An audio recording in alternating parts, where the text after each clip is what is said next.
Hey guys, welcome back to the Friday Vlog, where we discuss activity that goes on here with the BuzWeaver channel.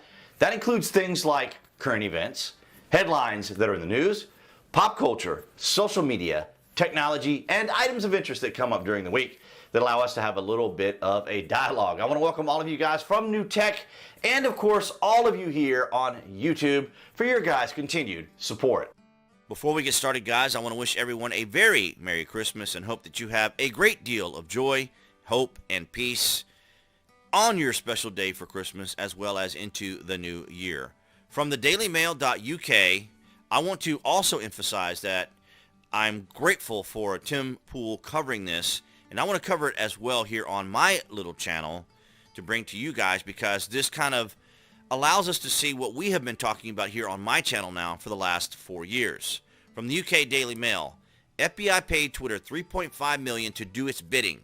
Taxpayers' money was used for processing requests from the Bureau aimed Hunter Biden's censorship scandal as anger grows over secret state censorship of the American people. Ladies and gentlemen, exactly what we have been talking about for the last 4 years here on the BuzWeaver channel. How, as we say, the Democrats, working alongside the mainstream media, tech giants, activists, and special interests, or what we call the establishment uniparty, all work together. And now we have confirmation that within the administration, from one of the authorities in the administration, the same authority, by the way, that is also pursuing Donald Trump, were, in fact, censoring the American people for the purposes of, well, we'll get into the purposes of that here in a moment.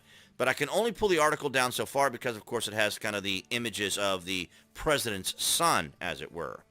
The FBI handed nearly $3.5 million of taxpayer money to Twitter to pay its staff to handle requests from the Bureau as it sought to ban accounts. You saw it right there, to ban accounts.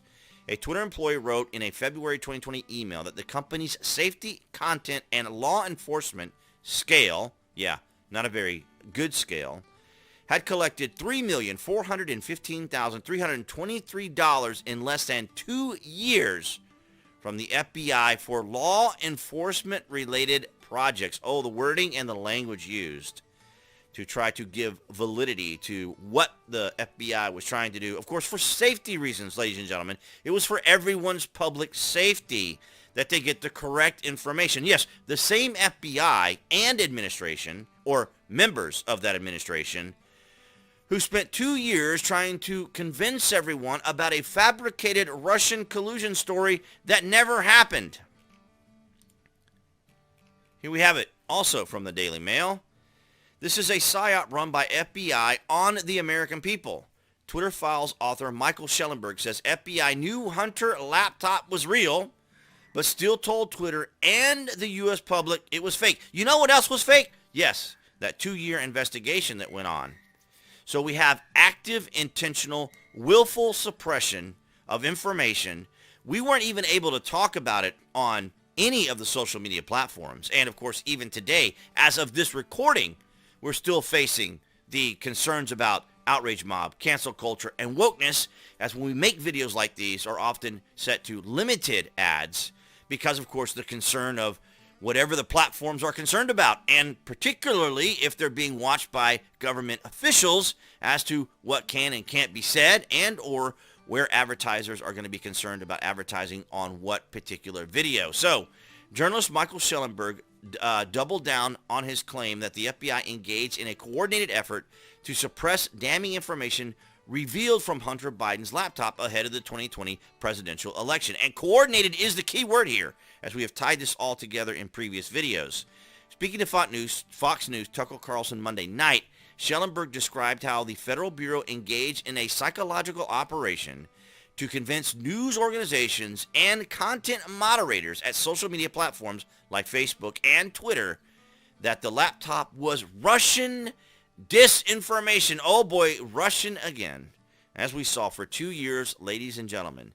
And we covered this extensively, talked about it extensively, that they were using this, of course, because they couldn't psychologically or emotionally reconcile that Donald Trump was the duly elected president. And this has been the issue that has continued since that time. And we know that the Democrats are working very heavily when it came in 2019 into 2020 on mail-in ballots, universal mail-in ballots, and harvesting, because that is their newest strategy that they're going to be implementing from now on, because, of course, it has proven itself to be very effective, and ballot harvesting is even easier for them when they go out and talk to groups of individuals, particularly in cities where there's more higher concentration of Democrats, for example. But here we have it, ladies and gentlemen, and I want to reiterate again, Tim Pool covered this earlier this week, but I wanted to cover it also for my audience here, because this is very important that everyone know what we have been talking about now for the last 4 years here on the channel has now been confirmed.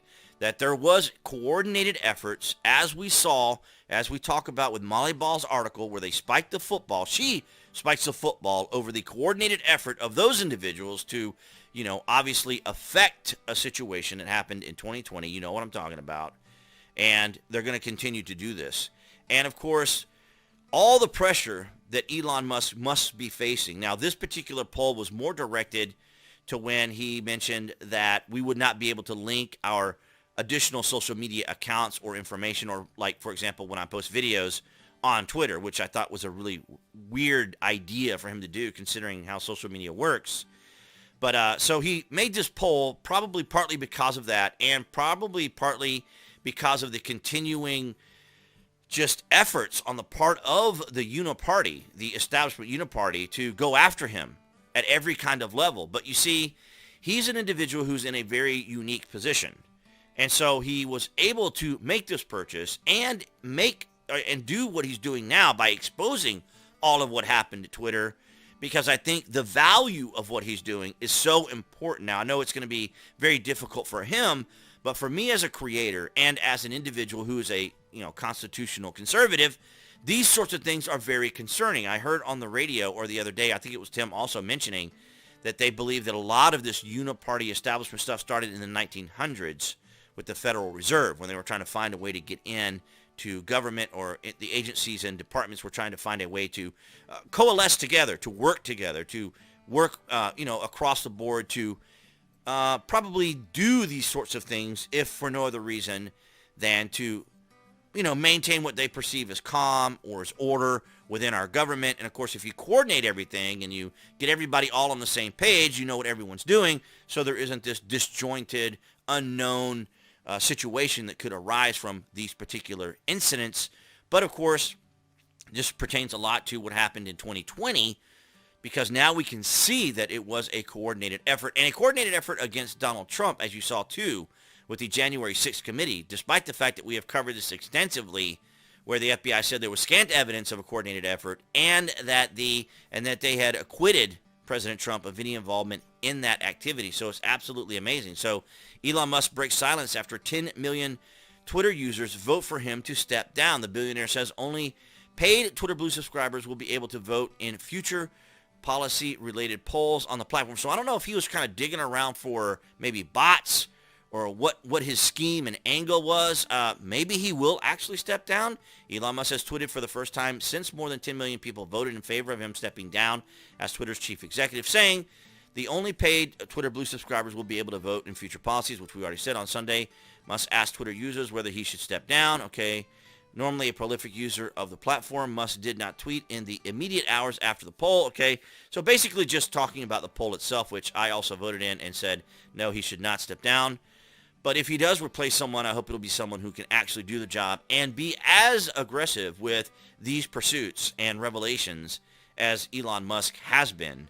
And it's just a really interesting process. But we can all congratulate ourselves once again for knowing that we saw all of this happening. It is still kind of happening on other platforms, especially here on YouTube. As of this recording, it is Wednesday, because I will have to get a human review for this video. So I want to end the year with some good, solid content, some long-form content on topics of this particular magnitude. So I want to thank all of you guys for your continued support, the likes, the shares, and the comments. And that's what I have for you guys this Friday. All right, guys, so that's going to wrap it up for this Friday vlog. Thank you for the likes, the shares, and the comments. Below this video, you can find the various social media links that I belong to, where you can see my daily post, as well as the Amazon link if you guys are Prime members or order frequently from Amazon. You guys can use that link, go to the landing page, and search for what you're looking for. And of course, it helps out the channel here in 2022. Thank you for the likes, the shares, for those on New Tech, as well as here on YouTube, and appearing right there on the screen for all of you watching on YouTube. That would be the channel icon. You can click on that to subscribe, as well as to select notifications. That way you know when there's content here on the channel. And I'll see all you guys right there behind that camera next week.